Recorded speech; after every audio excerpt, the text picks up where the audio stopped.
देखिए जब जब भगवत नाम संकीर्तन हो, कल मैंने आपको बताया था कि जब जब राधे राधे बोले तो हाथ खड़े कर दो, इससे हम भगवान के सामने अपने आप को सरेंडर करना मान लेते हैं कि हमने भगवान के सामने सरेंडर कर दिया। लेकिन जब भगवत नाम संकीर्तन हो तो उसमें ताली बजाना बहुत जरूरी होता है।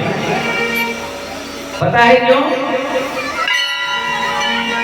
क्योंकि हमारे हाथ में कुछ ऐसी रेखाएं होती हैं, इन ताली बजाने से जो गलत रेखाएं आ जाती है ना, वो गलत रेखाएं भी सही हो जाती है, वो मिट जाती है गलत रेखाएं। हाँ, ऐसा संत जनों ने कहा है। और वास्तव में जो लोग कीर्तन संकीर्तन में जाकर के ताली बजाते हैं, उनकी अच्छी रेखाएं अपने आप बनना प्रारंभ हो जाती है। और दूसरी बात एक और बताऊं, ये तो वैज्ञानिक फैक्ट बता रहा हूं आपको, पक्का वैज्ञानिक है। अगर हम ताली बजाते हैं तो हमारी 2 या 3 प्रकार के रोग हमारे दूर हो जाते हैं। पहला रोग, ताली बजाने से हमें लकवा नहीं मारता। पैरालाइसिस कहते हैं ना, आधे धड़ को लकवा मार जाता है, वो लकवा नहीं मारता। दूसरा, हमारा जो ब्लड प्रेशर होता है कभी ज्यादा कभी कम, वो ब्लड प्रेशर भी नॉर्मल रहता है।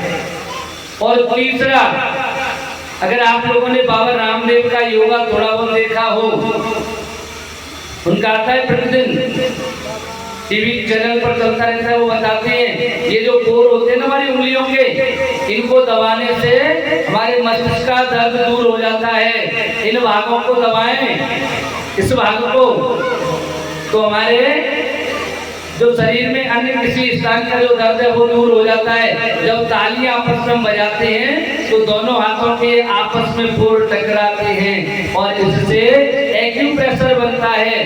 एक्यूप्रेशर बनने के कारण हमारे शरीर में अगर कोई दर्द कहीं पर है तो वो भी दूर हो जाता है। इसलिए ताली अवश्य बजाया जाता है।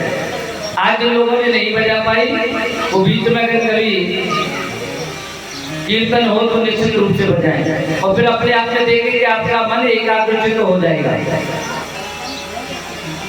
मैंने देखा है कई बार कुछ भैया लोग कहते हैं महाराज जी जब हम भजन करने के लिए बैठते तो हमारा मन नहीं लगता। मन कहाँ चला जाता है? मन लगता इसलिए नहीं है क्योंकि हमारा मन भटक जाता है, और भटकता इसलिए क्योंकि कीर्तन में ताली नहीं बजाई।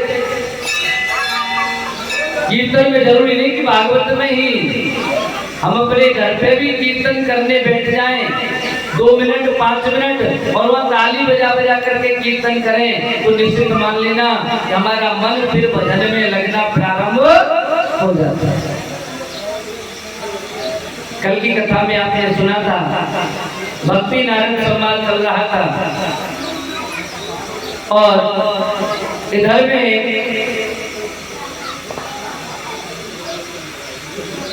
सौनक ने सनक सनंदन सनातन सनत कुमार नारद जी को सत्कर्म के बारे में बताते कि सत्कर्म क्या है, कि भागवत कथा भगवान के विभिन्न चरित्रों का वर्णन ही सत्कर्म है। जब सामने बैठे हुए ऋषि मुनि पूछने लगे कि महाराज एक बात बताओ, इस भागवत श्रवण करने से पहले भी किसी का भला हुआ है? कहने लगे हाँ महाराज हुआ है। बोले किसका हुआ है, मैं बताओ एक आध उदाहरण को दो।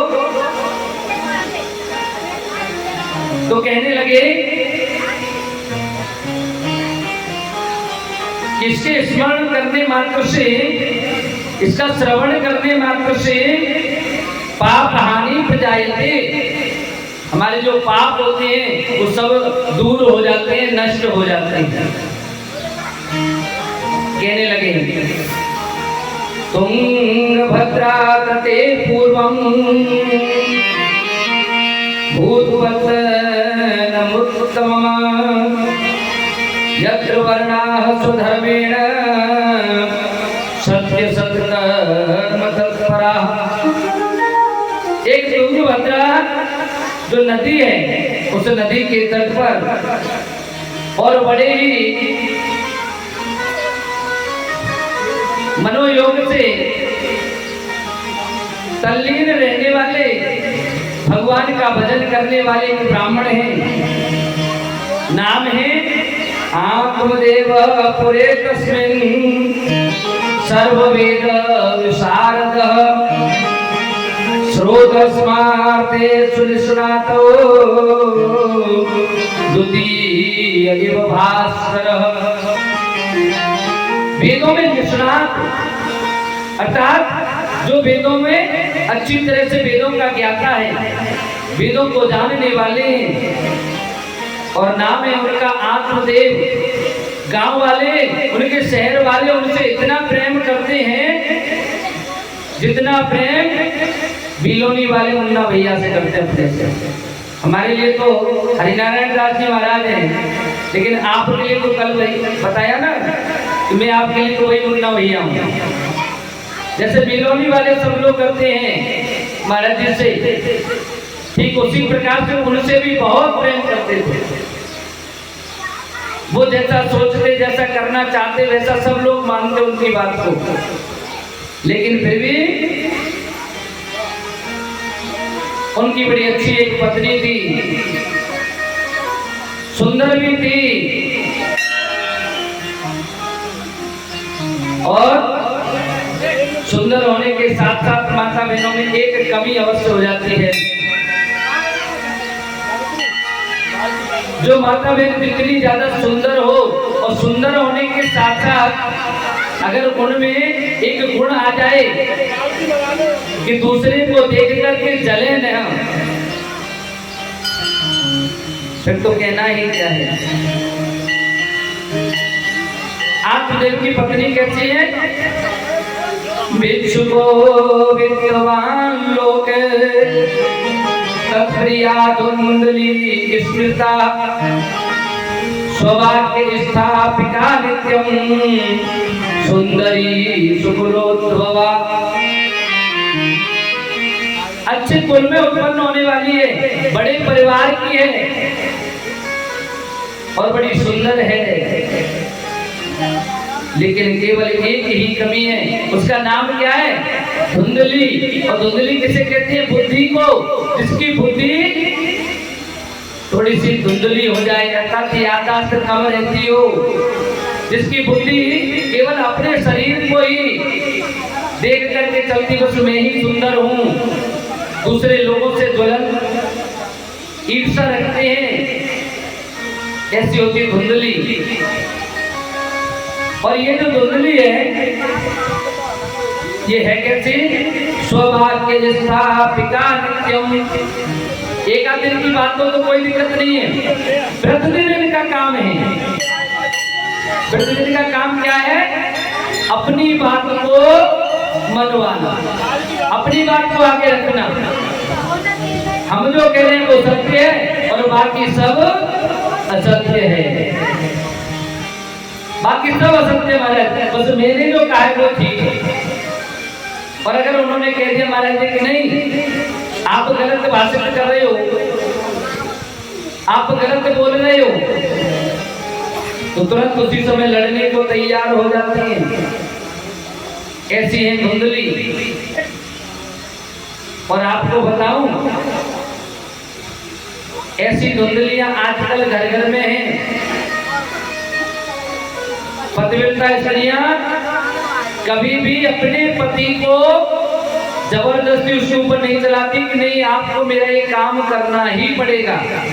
केवल अनुनय विनय कर सकती हैं, अगर आपकी आज्ञा हो तो, अगर आपको उचित लगे तो आप ऐसा काम कर लीजिए। लेकिन जो स्त्रियां अपने पति के ऊपर इस प्रकार से ऑर्डर चलाती हैं, क्यों जी मैंने आपसे कहा था बाजार जा रहे हैं तो फला वस्तु लेकर के आना,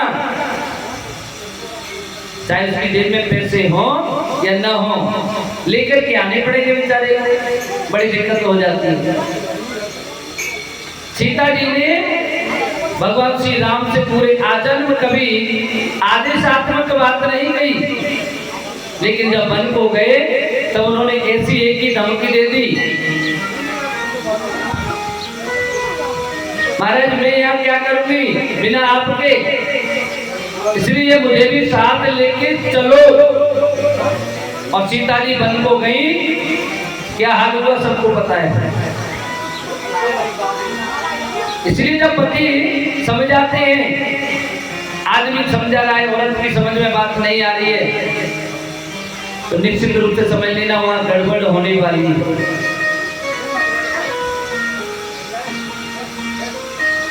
और देखिए लड़ाई झगड़ा करना इसका काम है। धुंधली कैसी है? लोक वार्ता क्रूरा प्रायसो बहुजल्पिका सूरा चग्रह कृतेषु कृपणा कलह प्रिया। एक तो लोभी है, घर पे चाहे कैसा भी कोई ब्राह्मण संत कोई भी आ जाए उसको भोजन तक नहीं करवाती है। कृपण है, कलह प्रिय, लड़ाई झगड़ा इसको हमेशा बड़ा प्रिय लगता है, बड़ा अच्छा लगता है। जब तक झगड़ नहीं लेती इसकी रोटी नहीं पचती है। धुंधली की रोटी नहीं पचती कब तक? जब तक किसी न किसी पड़ोसी से झगड़ न ले।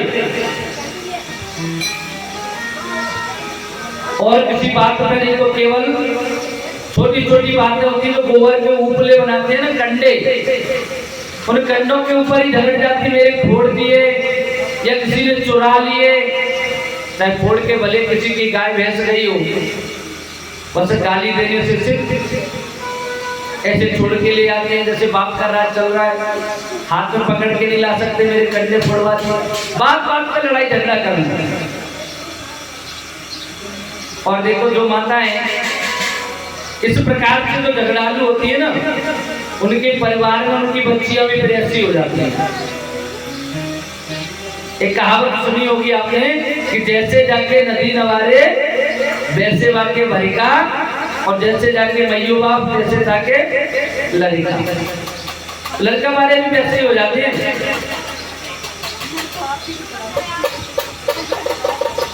इसको मत बजाओ, जैसे पुर दो। एक बार बड़े सज्जन एक पंडित जी थे और इनकी पत्नी थी बड़ी झगड़ालू, बिना झगड़ा किए इसको रोटी पचती नहीं थी। शाम को पंडित जी जरूरत से कथा वगैरह करके आते और आते से इनसे झगड़ना शुरू कर देती, किसी और से नहीं तो पंडित जी झगड़ना ही झगड़ना था। इनकी एक बालिका हुई, ध्यान से सुनना कथा को, हाँ बड़े काम की चीज है। इनकी एक बालिका हुई, जब ये बालिका धीरे धीरे करके बड़ी हुई, विवाह योग्य हुई, तो इनकी पत्नी प्रतिदिन झगड़ती कि इसके लिए कोई वर देख लो उचित, जिससे इसकी शादी हो जाए। आपको तो बिल्कुल लज्जा नहीं रही है, बेटी घर में सयानी होती जा रही है, घर में सयानी बेटी बैठी है, इसके लिए वर नहीं देख रहे। पंडित जी सोचने लगे वर क्या देखूं, आपने इसके वर के देखने के लायक छोड़ा नहीं हमें। फिर भी मन बना करके गए। अब बेचारे पता था कि अड़ोस पड़ोस के लोग तो करेंगे, थोड़ा दूर चलो। निकल गए थोड़े दूर और वहां जाकर के कहा पंडित जी ने कि भैया हमारी एक बालिका है, कोई बालक हो तो उसका संबंध करना चाहते हैं। पहले लोग बड़े ईमानदार हुआ करते थे, झूठ नहीं बोलते थे।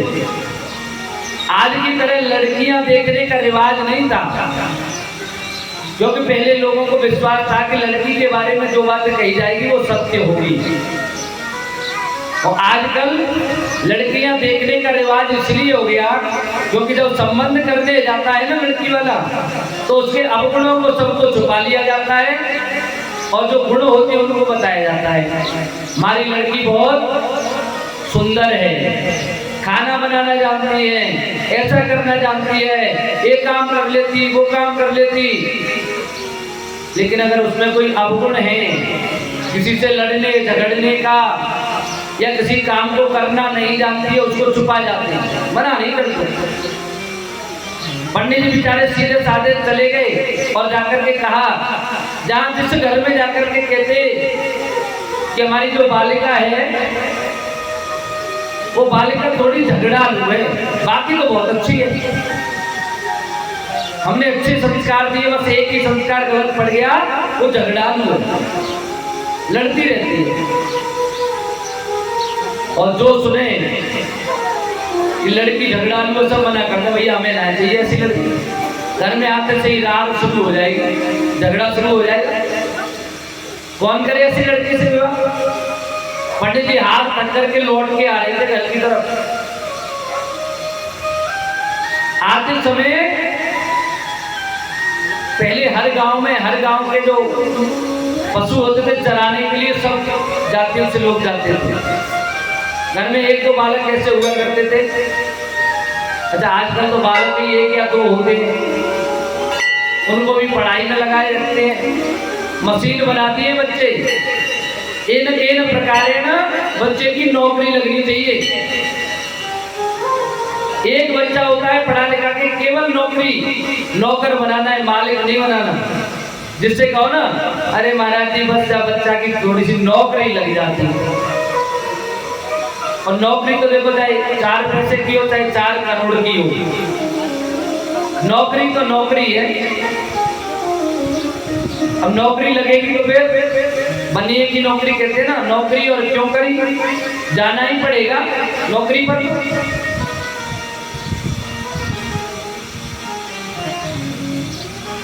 पहले 4-4, 5-5 बच्चे हुआ करते थे,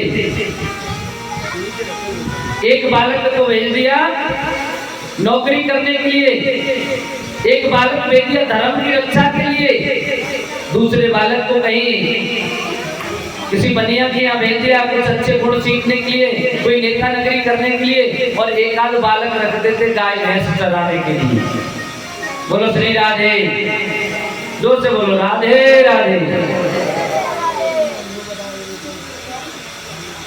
आजकल है ही नहीं इतने बच्चे, एक एक बच्चे करके तो लगता है कि भूखे न मर जाए हमारे बच्चे। हाँ, हमारे हिंदू धर्म की सबसे बड़ी गड़बड़ तो यही है, पतन का कारण बस एक ही है कि हम लोगों ने केवल एक चीज सीख ली, एक बच्चा होता है उसे भी नौकरी पर भेज देते हैं, फिर चाहे माँ बाप का कुछ भी हो। जो बच्चा पहले कहावत थी कम पढ़ा तो हल से गया और ज्यादा पढ़ा तो घर से गया। ज्यादा पढ़ के नौकरी लग जाएगी, घर से निकल जाएगा।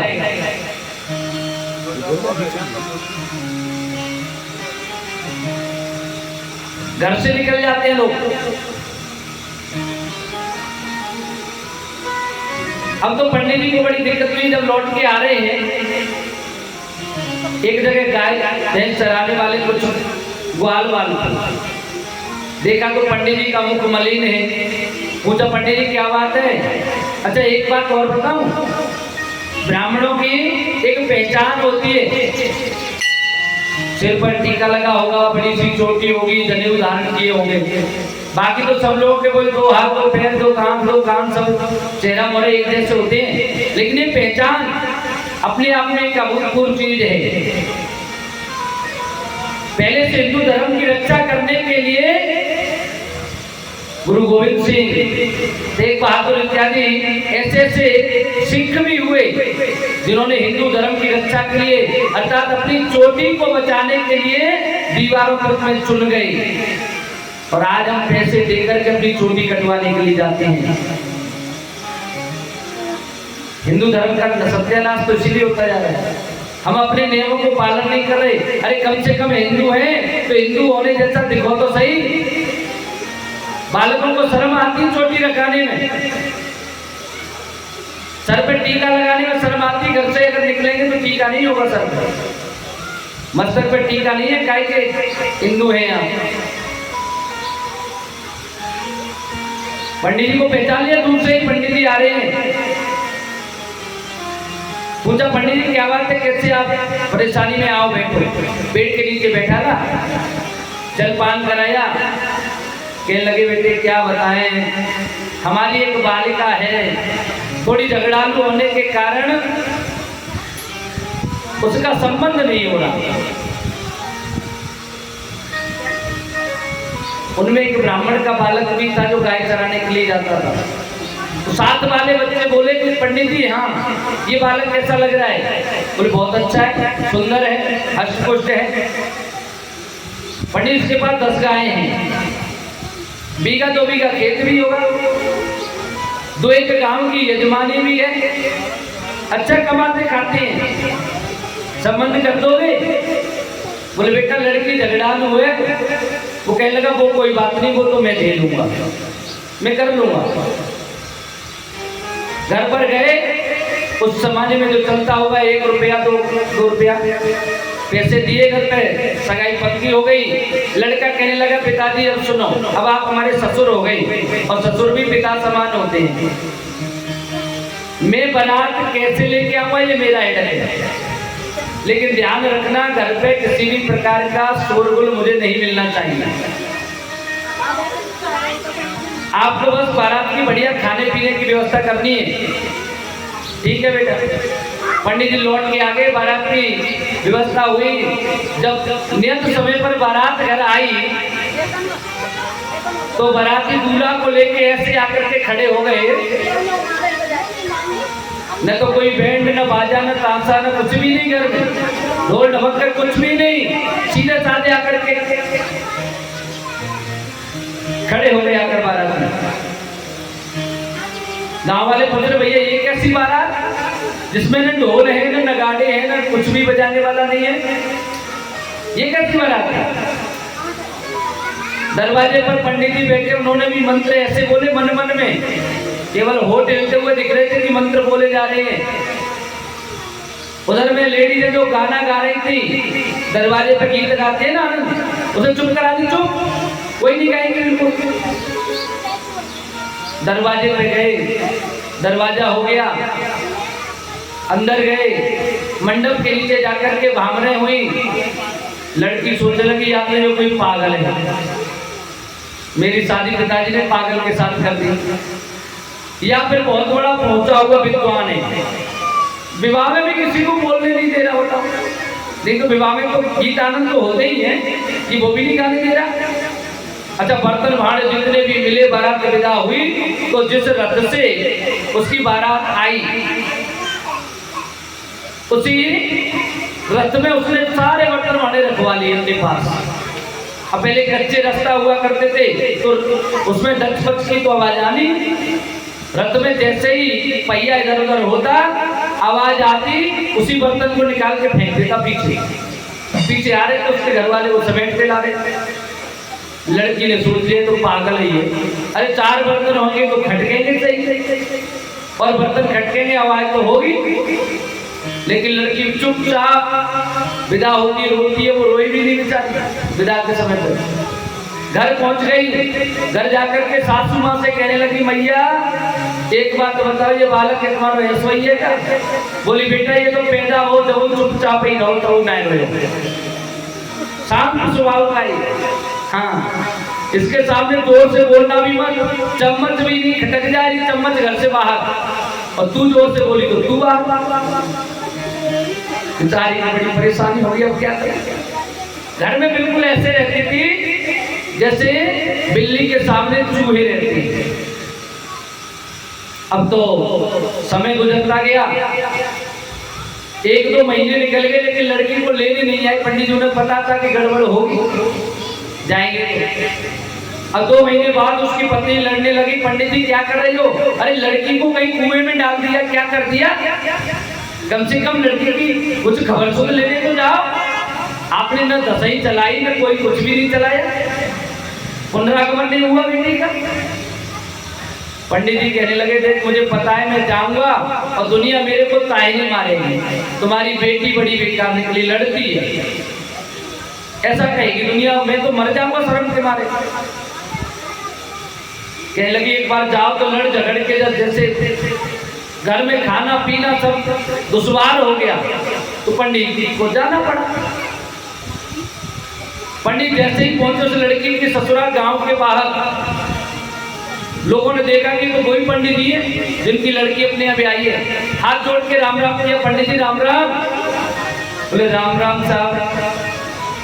अरे पंडित जी आपकी बालिका तो भैया बड़ी अच्छी है, ऐसी सीधरी लड़की, ऐसी सीधरी बहू तो हमारे गांव में आज तक नहीं आई। पंडित जी सोचने लगे कि हो सकता है ये तो व्यंग में कह रहे हैं, लड़की होगी निश्चित रूप से। बेचारे का आधा सब खून सूख गया। आगे जैसे जैसे आगे जाएं सब लोग ऐसे ही कहें। उनको लगा कि निश्चित रूप से लड़की होगी, अब तो पक्का हो गया कंफर्म। लेकिन जब घर पहुंचे, बेटी ने भोजन बनाया, पिताजी से कहा पिताजी भोजन कर लो। पिताजी बैठ के थोड़ा सा नमक कम था सब्जी में, पिताजी जोर से बोल दिए, बेटी दौड़ के आई, क्या बात है? अरे इसमें नमक कम है, धीरे बोलो। और तरीका जो इतना लड़ती झगड़ती थी, आज धीरे बोलो, ऐसा क्यों? अरे पिताजी इस घर में कोई जोर से नहीं बोलता है, जो जोर से बोल रहा है उसको उठा के घर से बाहर फेंक देते। पिताजी को समझ में आ गई बात, बोले अब तो नहीं लड़ती होगी, तो इतनी सुधर गई, अब नहीं लड़ती होगी। पिताजी ने भोजन किया, शाम को जाकर के सो गए। सुबह दिशा मैदान होने के लिए जब गए तो सगे साहब साथ में रास्ते में पूछ रहे हैं, बेटा एक बात बता, वो कौन सी चटनी चटाई तुमने इस मेरी बेटी को जिससे इतनी सीधी हो गई। लड़का कहने लगा, पिताजी कोई चटनी कोई दवा नहीं है मेरे पास, बस एक ही चीज थी, वो ये थी कि ये कच्चा घड़ा था, आपने जो घड़ा बनाया ये घड़ा कच्चा था। रास्ते में लाते समय मैंने इसको फोड़ दिया और घर पे लाकर के द्वारा से इसका निर्माण किया है, इसलिए अब ये लड़की झगड़ती नहीं है। लेकिन आप माता जी के साथ में ऐसा प्रयोग मत कर देना, क्यों वो तो पका पकाया घड़ा है, फूट गया तो गड़बड़ हो जाएगा, आपका घर बिगड़ जाएगा। तो लड़ने झगड़ने वाले जो लोग होते हैं ना, उनके घर में भी लड़ने झगड़ने वाली औरतें, लड़ने झगड़ने वाले बच्चे पैदा हो जाते हैं। इसलिए उनसे अगर ऐसे बच्चे पैदा नहीं करना है तो कोई भी लड़ाई झगड़ा न किया करें। बोलो राधे राधे, बोले देवी मैया की हो, जोर से बोलो, वो बिलोनी वाली मैया की।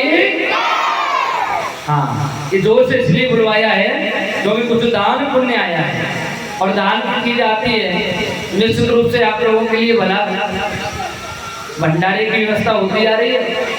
और हमने तो ज्यादातर ऐसी कथाओं में देखा है जहाँ पर गांव वाले सबसे एंड एंड व्यवस्था देखते हैं, लेकिन यहाँ पहले से ही व्यवस्था बनना शुरू हो गई। कितनी अच्छी बात है, ये माता रानी की कृपा, आप लोगों का प्रेम और भगवान श्री कृष्ण की अनुकंपा ही तो है। तो शुरुआत से ही ऐसा कार्य होना प्रारंभ हो गया। इसमें 5100 रुपए पप्पू जादौन कोटे छावर करौली से हैं, कल जो दान दे करके गए हैं। 1100 रुपए बोरे नत्ताराम, ये आगरा के रहने वाले हैं, टपरा के, ये भी 1100 रुपए दे करके गए हैं।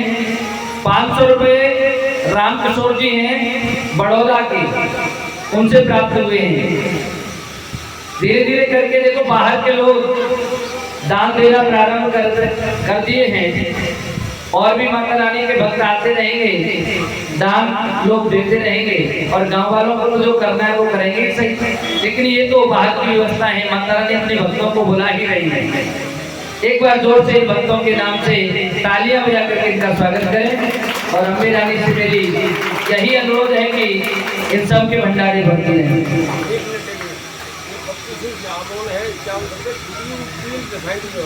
देखिए ये जो जादौन साहब, पप्पू सिंह जादौन जो करौली वाले, इन्होंने 5100 रुपए तो नगद दिए हैं और 3 रिफाइंड की, और कह के गए कि ये भी आ जाएंगे। इनके लिए जोरदार तालियों से स्वागत। कल एक दिल्ली वाले भक्त थे, वो भी महाराज जी को 11,000 रुपए देने का बोल गए हैं। जैसे ही खाते में आ जाएंगे तो उनका भी अनाउंसमेंट हो जाएगा। हाँ, कल मैंने आपको दान की 3 अवस्थाएं बताई। धन हमारे पास है तो उसको किस किस प्रकार से दानम भोगो नास्पृष्टो गतयो भवन्ति वित्तस्य यो न ददाति न भुङ्क्ते तस्य तृतीया गतिर्भवति। अगर धन हमारे पास है तो उस धन में से दान करें, भोग करें, और अगर ये दोनों कार्य जो नहीं करता उसकी तीसरी गति नाश हो जाता है, अर्थात उस धन का धीरे धीरे करके नष्ट होना निश्चित होता है। और दान के लिए तो कहा गया है, दाने न पाने न तुकं कणेन श्रोतम श्रुतेने कनको कुंडलेन विभातिकाय करुणा पराणाम परोपकारे न तुच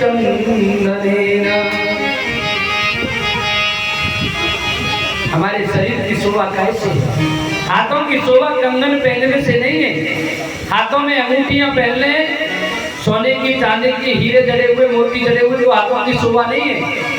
हाथों की शोभा होती है दान पुण्य करने से।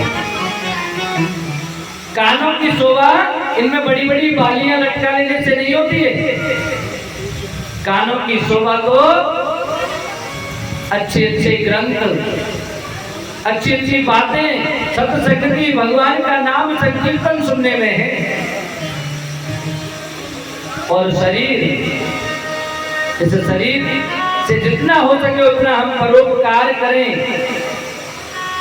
परोपकार से हमारे शरीर की शोभा है।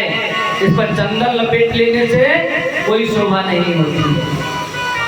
इसीलिए जितना हो सकता है इस शरीर से परोपकार करें,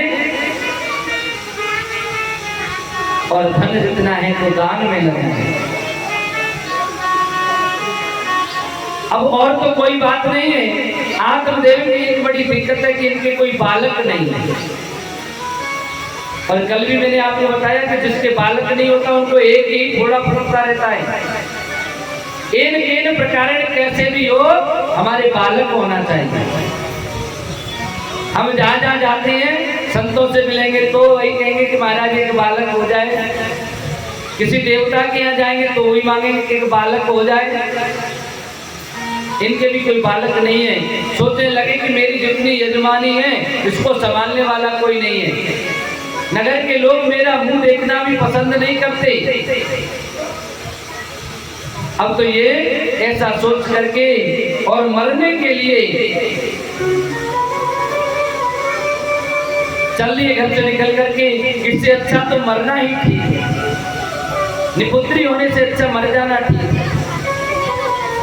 एक तालाब के किनारे आकर के जब ये मरने को हुए हैं, वहीं पर एक संत पानी पी रहे हैं। और संतों की तो मैंने कल बहुत देर तक व्याख्या की। दूसरों के दुख से जो दुखी हो जाए वो संत होते हैं। संत भगवान कहने लगे महाराज क्या बात है, क्यों मरना चाहते हो? महाराज मैं इसलिए मरना चाहता हूँ मेरे कोई बालक नहीं है। अच्छा बालक हो जाए तो क्या करोगे? अरे महाराज कुल में ऐसा कहा जाता है, हमारे पुराणों में ऐसा लिखा है कि जिनके बालक नहीं होता उनकी अधोगति हो जाती है, उनकी गति नहीं होती मरने के बाद भी। बालक नाम चलाता है, कोई नाम चलाता है। हाँ एक बात तो बता, भगवान श्री राम जिस घर में पैदा हुए, जिन दशरथ जी के यहाँ, उनका नाम चलाया कि उनके मरने का कारण ही राम बने। पुत्र हुआ तो क्या फायदा जिसके कारण मरना पड़ा। हम मर जाते हैं ना, उसके बाद बालक सबसे पहले पटवारी के पास पहुंच जाता है, पापा का नाम काटो मेरा जोड़ो। बढ़ाता नहीं है, वही खत्म कर देता है नाम। बहुत समय है लेकिन नहीं माने। कहने लगे महाराज आप तो संत हैं और संतों की वाणी कभी निष्फल नहीं होती, क्योंकि भगवान ने स्वयं कहा है मोर वचन चाहे पड़ जाए फीका और संत वचन पत्थर की लीका। संतों के वचन तो पत्थर की लकीर हो जाते हैं। इसीलिए महाराज आप अगर कह दोगे तो निश्चित रूप से मुझे भरोसा है कि मेरे बालक हो जाएगा। जब देखा ध्यान रख करके सोचने लगे इसके तो 7 जन्म तक कोई बालक नहीं है, और मैं इसको बालक दूं तो दूं कैसे? जब फिर भी नहीं माने, बार बार समझाने के बाद भी, तो इन्होंने एक फल दे दिया, ये फल ले जाओ, इस फल को अपनी पत्नी को दे देना, और वो इस फल को जब खा लेंगे तो निश्चित रूप से उनके बालक हो जाएगा। आज आत्मदेव उस फल को लेकर के आए, धुंधली को दिया। धुंधली की बहन उस समय घर में आई हुई थी। कहने लगी अरे बहन एक बात बता, ये फलन ने खाए हुए थे कहूँ बच्चा ना हो। कहने लगी कि खावे पहरे डोंगते और ये जोगी अवधूत अरे बहने कहूँ फलन दे भूत न देखे भूत। अरे बहना एक बात पता, ये तो ढोंगी बाबा है, ये तो पता नहीं क्यों ऐसे ही कुछ भी दे देते हैं, कुछ भी कर देते हैं। क्या इनके कहने से ऐसे बच्चे हो सकते हैं कि फलों के खाने से बच्चे होते हैं?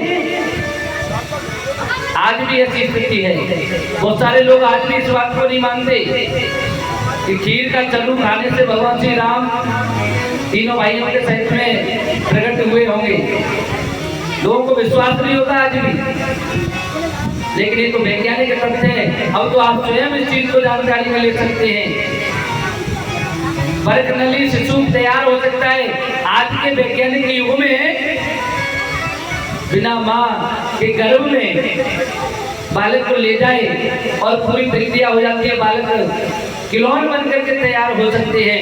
क्योंकि आप उस जमाने में नहीं हो सकते थे, फिर प्रभु की इच्छा तो अलग ही होती है ना। कहने लगी धुंधली, बहना वो तो बात तेरी सही है, वैसे भी मुझे भी डर लग रहा है। मैंने देखा है कई बार, अगर मैंने इस फल को खा लिया और बाई चांस XYZ गर्भ रह गया, तू तो कह रही कि नहीं होता, लेकिन बाई चांस अगर मान लो गर्भ रह गया तो बहना बड़ी गड़बड़ हो जाएगी। बोले क्या गड़बड़ होगी? तो गड़बड़ ये हो सकती है, देख रही बहना मैंने देखी है कि जब बच्चा पेट में होए ना तो पेट बड़ों सो है जाते, और वह टाइम पे मान ले अगर बाई चांस से गांव में लग गई आग, तो मैं तो बहना को भगवे क्यों ना रहूंगी, मर जाऊंगी मैं कभी, इसलिए मैं नहीं खा रही। और दूसरी बात मैंने कई बार देखा है, कई महिलाओं के जब बच्चे उत्पन्न होते हैं, पैदा होते हैं ना, तो पेट में टेढ़े पड़ जाते हैं, उल्टे हो जाते हैं। उनको जन्म देते समय बड़ी पीड़ा होती है, कई बार तो जच्चा खत्म हो जाती है, माँ ही खत्म हो जाती है बच्चे को जन्म देने के चक्कर में। और बेटा मैं मरे वो ना चाहिए, चाहे बच्चा हो या ना हो। धुंधली की बहन कहने लगी तू क्यों चिंता कर रही है, मेरे पहले से एक फौज खड़ी है, 4-5 हफ्ते में मुझे अभ्यास पड़ गो, एक और है गर्भ में भी 2-3 महीना को, जब भले तो डाल दे गई है, और मेरे जब बच्चा है जाओ तो मेरे को दे दे। समझ में आएगी बात, ये बात थी। अब तो उसने उस फल को तो गाय को डाल दिया, और धुंधली के कुछ समय बाद में जब बालक हुआ, अरे धुंधली रोई रही, धुंधली रोई रही, स्वामी ये सो फल ले आए। धुंधली रोई रही, स्वामी ये सो फल ले आए। धुंधली